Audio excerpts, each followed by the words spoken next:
all participants and listeners from around the world. I'm Kristen Schwartz, licensed midwife and MC for Gold Learning. And I'm here today chatting with Duncan Fisher about his upcoming presentation titled Engaging Fathers in Maternity Care. Welcome, Duncan.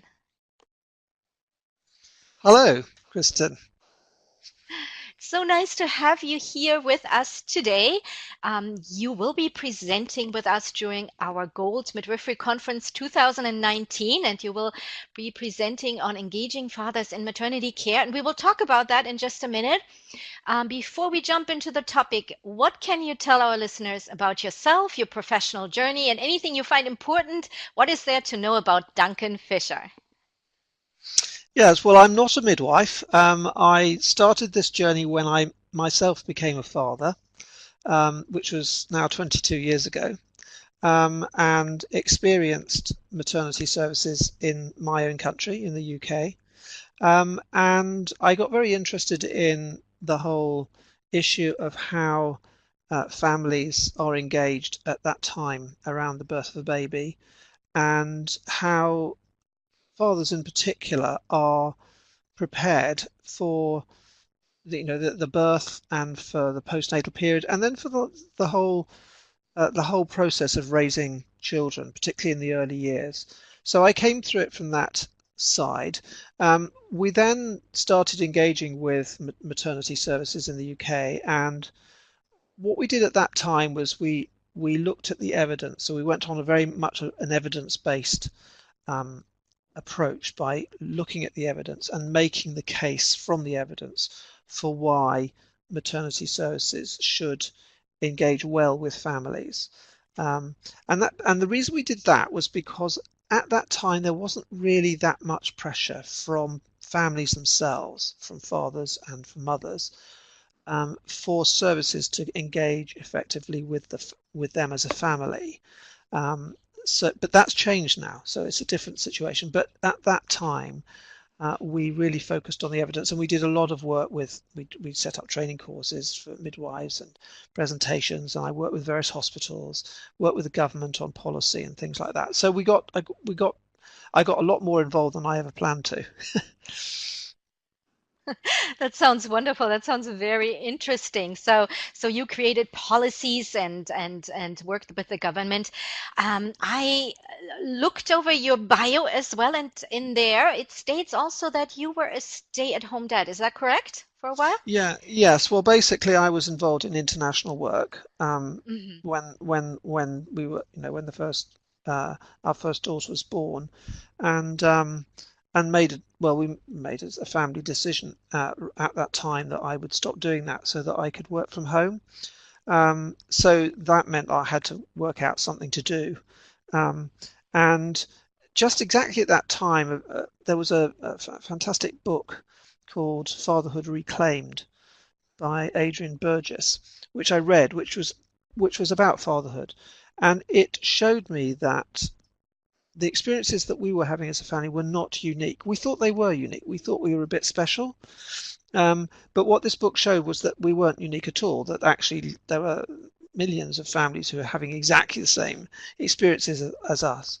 But I didn't see that articulated anywhere. So I phoned up the author and said, let's work together, basically, and let's set up a program because I need something to do. And it's something that can be done at home without commuting or certainly without traveling. So that's how it came about. And it was a small, modest thing at the time. It did grow after that. But no, it was a definitive decision to work, and I've done that ever since. Actually, now that my daughters are leaving home, I'm looking abroad again because I want to travel again and be international again. So that's partly why I'm doing this presentation is pitching back into the international work. And we're glad you're doing this. This is a very important topic, and I can only imagine how it was 20, you said 20 years ago when Yeah, you were out there, and you said there weren't many resources. So, and you felt kind of unique in your role there, and that triggered you to create all these wonderful resources and tools now for families enjoy and to grow from. So that's truly wonderful, the contribution you made there. And thank you also for explaining how this came all about, how you created this program for fathers, um, so we can all benefit from that. Another little tidbit I picked up in your bio, it says there that you were awarded an OBE by the Queen, which stands for Officer of the British Empire.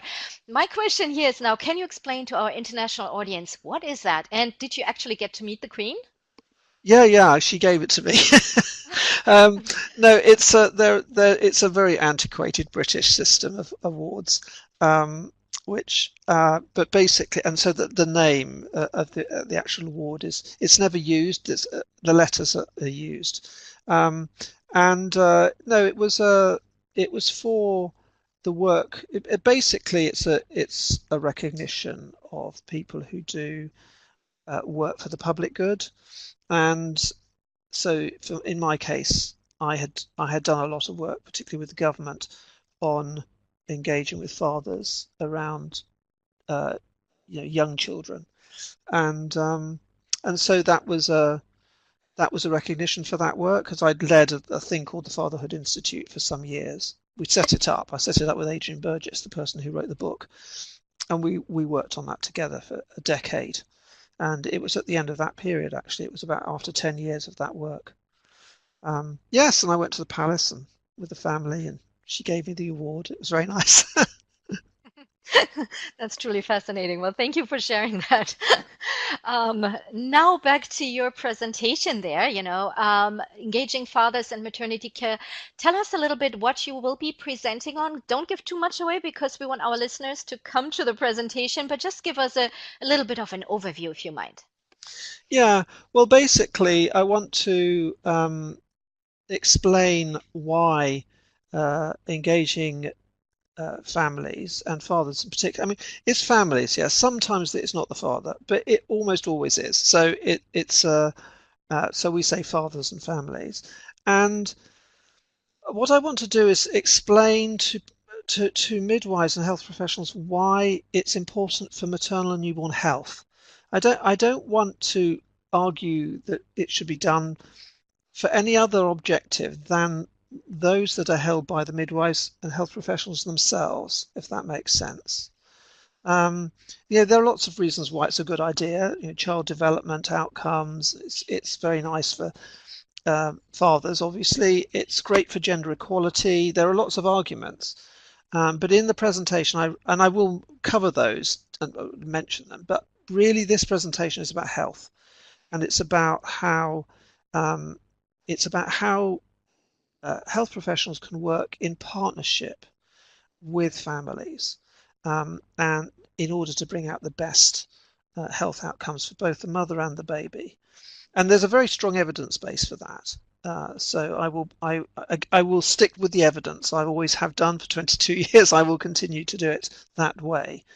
But that's basically what I want to do. But I also want to point out some of that is not easy to do. It's not just a matter of, let's do it that way. There are lots of barriers, and I want to talk a bit about those as well.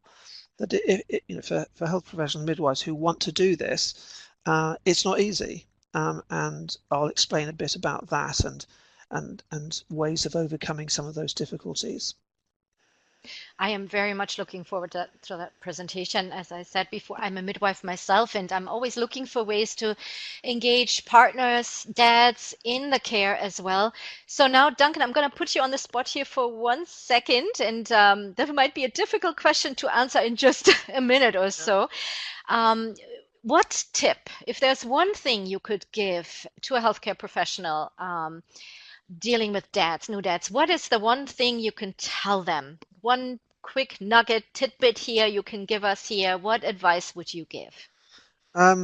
Yeah, well, there is one thing. Well, there are two things, if I'm allowed two things. One is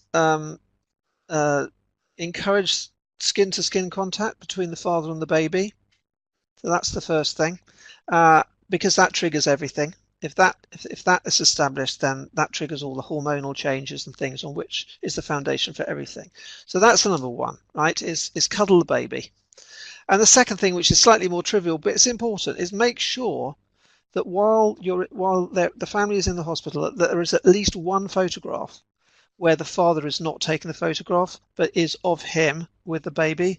So that happened to me. The midwife took the camera off me, said, stand beside the mother and baby, and I'll take a picture of you. That's it. And it's a lovely picture, which I now show my children.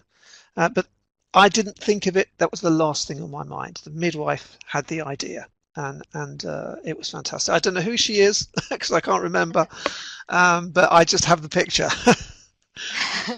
Well, thank you, Duncan. This was a very good information there and two good tips that we definitely can take now and use right away in our practice. So I thank you for that. And Duncan, thank you so much for sitting down here with me and chatting a little bit about your upcoming presentation. No, a pleasure. I'm much looking forward to it. And us here as well. Duncan's presentation, Engaging Fathers in Maternity Care, is part of the Gold Midwifery Conference 2019. This presentation will be live on February 12th. For more information on this presentation and when it's being held in your time zone, this is for our listeners, please visit goldmidwifery.com. Thank you everyone for listening here. Bye-bye.